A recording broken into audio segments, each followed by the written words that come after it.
Moi, mon étape à moi, je pense, c'est le moment de le faire.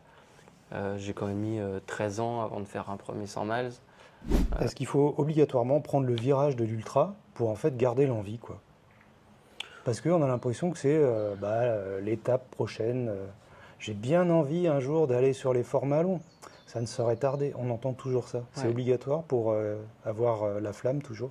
Je pense pas que ce soit obligatoire. On peut voir des coureurs dans le peloton qui sont là depuis très longtemps, comme un Julien Rancon, un Manu Messa, qui sont toujours sur des formats courts et qui ont toujours la Ouais, c'est même vrai. envie. Et Mais en Ariel. tout cas, c'était moi, mon étape à moi, je pense, c'est le moment de le faire.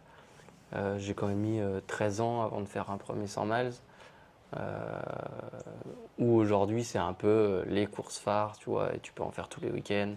Et ça a peut-être plus la même, pas la même valeur, mais en tout cas, tu vois, t'as plus la même approche, je pense, aujourd'hui qu'il y a 15 ans, où voilà, c'était un peu réservé à ceux qui avaient de l'expérience, et tu ne lançais pas directement sur un 100 miles.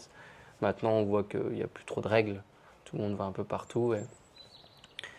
Et moi, c'était mon étape à moi, en tout cas, pour aller remettre du renouveau dans ma carrière. Ça faisait 6-7 ans que j'étais vraiment posé sur les formats courts, enfin marathon, Golden Trail Series, et je sentais que je m'essoufflais un peu, en tout cas, sur ce que je faisais. Et j'avais envie de. Ouais, juste de renouveau. Alors là, ça a été le 100 miles, mais ça aurait pu être. Pas parce que je suis repassé par des formats 100 et c'était l'étape suivante. Mm.